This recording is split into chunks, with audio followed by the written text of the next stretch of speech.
우리가 지난주까지 씨 뿌리는 비유의 말씀과 등불 비유의 말씀과 그리고 예수님의 가족 이야기를 전하고 들었습니다. 그 말씀들을 오늘은 갈릴리 폭풍의 현장에서 현장 실습을 해야 됩니다. 우선 첫 번째로는 제자들이 예수님을 깨우면서 우리 이제 죽었습니다. 우리는 이제 끝났습니다. 우리는 이제 망했습니다.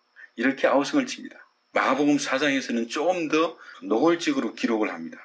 선생님, 우리가 이제 죽게 되었는데 우리가 죽든 말든 신경도 안 쓰시고 주무시기만 하십니까? 이런 투로 이야기하는 거죠. 우리는 어떻게 말합니까? 우리도 크고 작은 풍랑의 연속이잖아요. 그래도 아무 말도 안 합니까? 아니면 제자들과 같은 말을 합니까? 그래서 오늘 말씀은 우리에게 아주 실제적인 메시지입니다. 예수님이 바람과 파도를 잠잠하게 하신 후에 너희의 믿음이 어디 있느냐 이렇게 말씀하시죠.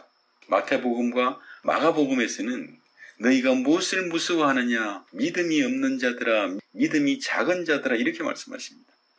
예수님이 제자들에게 믿음이 없다, 믿음이 작다 이렇게 말씀하신 것은 무엇 때문입니까? 첫 번째, 풍랑을 무서워했기 때문인가요?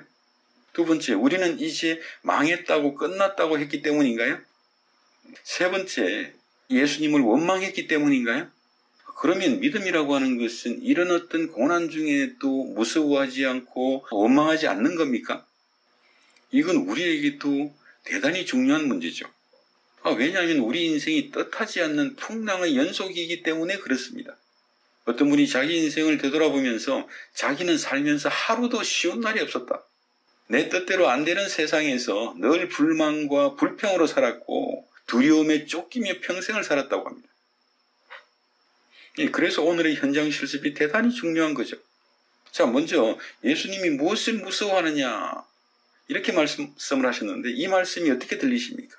믿음도 없이 무서워하고 있는 제자들을 질책하는 말씀으로 들리십니까? 어떤 분들은 성경을 보고 설교를 들으면 예수님은 늘 질책하는 분이라고 생각하는 것 같아요. 지금 성경에 예수님이 제자들을 질책했다는 말이 없는데 다들 그렇게 말하고 듣는 겁니다. 그래서 등불이 비유에서 예수님이 너희가 무엇을 듣는지 주의 깊게 살펴보라고 말씀하시는 겁니다. 예수님이 제자들에게 무엇을 무서워하느냐 이렇게 말씀하시는 것은 폭풍을 무서워하고 두려워해서 정신줄을 놓아버린 제자들을 타이르고 진정시키고 있는 거예요. 나인성 과부에게 예수님이 울지 마라라고 하셨는데 이 말씀이 명령으로 들리십니까? 울지 말고 나를 보라 그렇게 진정시키고 있는 거죠. 울지 말고 나를 보라 그렇게 위로하고 있는 거죠. 우리 주님은 그런 분이십니다. 그렇게 친절한 분이십니다. 그래서 왜 찬송 중에도 이런 것이 있지 않습니까? 주의 친절한 품에 안기세 그러잖아요. 찬송은 그렇게 해놓고 설교를 듣거나 성경을 볼 때는 온통 질책으로 들어요. 질책으로 들으면 아주 편해요. 잘못했습니다. 앞으로 안 그러겠습니다. 그러면 뭔가 은혜 받은 것 같잖아요. 예수를 몰라서 그래요. 그렇게 밑도 끝도 없이 우리를 질책하시는 분이 아니라니까요.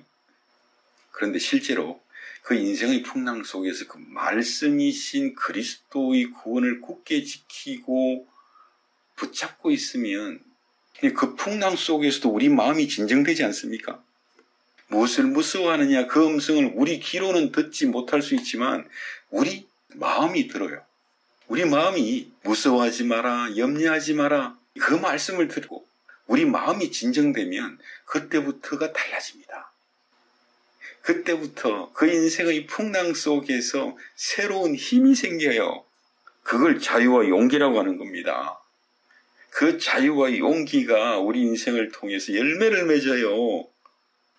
말씀을 굳게 붙잡는다는 것, 구원의 말씀을 굳게 붙잡는다고 하는 것이 이렇게 우리에게 귀한 겁니다. 자, 두 번째 오해가 있는데요. 광풍과 파도를 잠잠하게 하신 후에 제자들에게 너희의 믿음이 어디에 있느냐? 어찌 믿음이 없느냐? 이 믿음이 작은 자들아 이렇게 말씀하신단 말이에요. 지금 여기서 믿음이 크다, 믿음이 작다, 믿음이 있다, 믿음이 없다라고 하는 것은 이걸 제대로 번역하면 아직도 나를 신뢰하지 못하느냐? 아직도 나를 신뢰하지 않고 나를 의지하지 않는구나. 나를 신뢰하고 나를 의지하지 못하겠느냐? 우리가 보고 들은 것을 새롭게 해주고 계신 거예요. 아무것도 보이지 않는데, 아무것도 보이지 않는 그 현장 속에서 그 구원의 말씀을 기억하고 그 구원의 말씀을 붙잡고 있으면 이런 일이 일어나요. 그 구원의 말씀이 새로워진다니까요. 나를 신뢰하고 의지하지 못하겠느냐? 우리가 보고 들은 것을 새롭게 해주고 계신 겁니다. 하나님이 너희와 함께 계신 것을 너희가 보지 않았느냐? 임마누엘이 하나님이 너희와 함께 하시는 것을 너희가 보지 않았느냐? 이 놀라운 은혜의 말씀을 그냥 단순히 질책으로 들어버리면 아무것도 없어요. 이미 우리가 예수 그리스도의 갈릴리에서의 행적을 봤고 그리고 비유의 말씀을 들었습니다. 그 말씀을 새롭게 해주고 계신 겁니다. 우리가 우리 인생의 풍랑의 그 현장에서 그리스도를 굳게 붙잡고 그리스도의 구원의 말씀을 굳게 지키고 있으면 이런 일이 일어난다니까요. 그 말씀을, 그 구원의 말씀을 현장에서 현장 실습을 해주시는 겁니다. 우리 인생의 풍랑의 현장에서 내 말을 듣고 행하라. 그 말씀, 그 구원의 말씀을 굳게 붙잡아라. 이 말씀을 실습하게 되는 거예요. 그런 현장에서 우리가 말씀을 굳게 붙잡고 그 말씀에 매달려 있으면 먼저는 진정이 됩니다. 무엇을 무서워하느냐, 무엇을 염려하느냐, 우리가 듣지 못해도 듣고 있는 거예요. 그리고 나서 정신을 차리면 이제 보이기 시작합니다. 예수님이 우리가 타고 있는 배 안에서 주무시는데, 우리의 구속주께서 우리와 함께 하시는데, 십자가에서 죽으시고 부활하신 그분이 우리와 함께 하시는데 무엇이 우리를 망할 수 있게 하겠습니까? 예수님이 타고 계신 그 배가 어떻게 망할 수 있습니까? 예수 안에서 우리에게 임한 하나님의 나라가 어떻게 망할 수 있습니까? 하나님의 형제요, 하나님의 가족이 어떻게 망할 수 있습니까? 예수 안에서 하나님께서 이루고자 하시는 것이 어떻게 망할 수 있겠습니까? 우리를 구원하사 완전한 구원이요 완전한 창조를 이루고자 하시는 그 하나님의 뜻이 어떻게 망할 수가 있겠어요? 정말 우리는 필연적으로 인생의 크고 작은 풍랑을 계속 만납니다. 어떤 때는 도무지 이 풍랑과 이 고난 속에서 살 길이 보이지 않아서 이제 정말 끝났다고 생각할 때도 있습니다.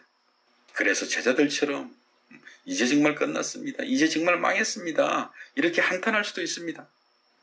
그래서 이 풍랑 이야기가 참 귀합니다. 씨 뿌리는 비유의 말씀, 등불의 비유의 말씀, 예수님의 가족 이야기를 이 폭풍 속에서 제자들이 지금 실습하고 있는 겁니다.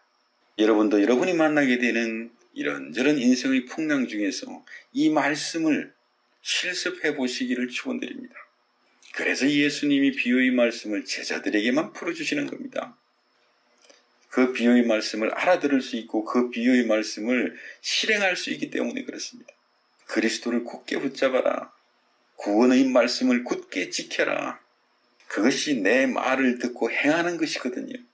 우리 인생의 풍랑 속에서 이것을 행하면 그 풍랑을 통해서 우리가 열매를 맺습니다. 우리 인생의 풍랑 속에서 그 말씀이 내 안에서 실행되는 거예요. 그러니까 이 풍랑을 보고 있으면 그 말씀을 굳게 지켜라. 풍랑 속에서도 그 구원의 말씀을 굳게 지키는 자는 더 받아서 풍성하게 될 것이다. 이 말씀이 얼마나 놀랍고 감사한 말씀인지 몰라요. 이것이 말씀을 굳게 지키고 붙잡는 자들의 풍성한 열매입니다. 너희가 들은 것을 깊이 생각하라. 그들이 걸어가는 길이 십자가의 길입니다. 내 말을 듣고 행하는 자들이 믿음으로 버티고 견디고 걸어가는 길, 이 길이 십자가의 길입니다. 어찌하여 무서워하느냐? 아직도 나를 신뢰하고 의지하지 못하겠느냐?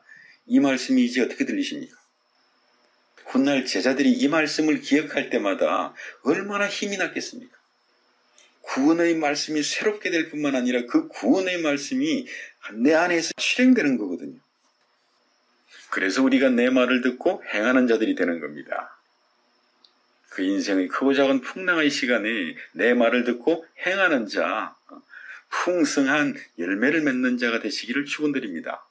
이런저런 인생의 풍랑을 만났을 때에 크고 작은 염려와 걱정 속에서 그리스도를 굳게 붙잡고 구원의 말씀을 굳게 지키는 사람들, 붙잡을 힘이 없고 지킬 수 있는 힘이 없다면 매달리는 자들, 그들이 내 말을 듣고 행하는 자들이라는 겁니다.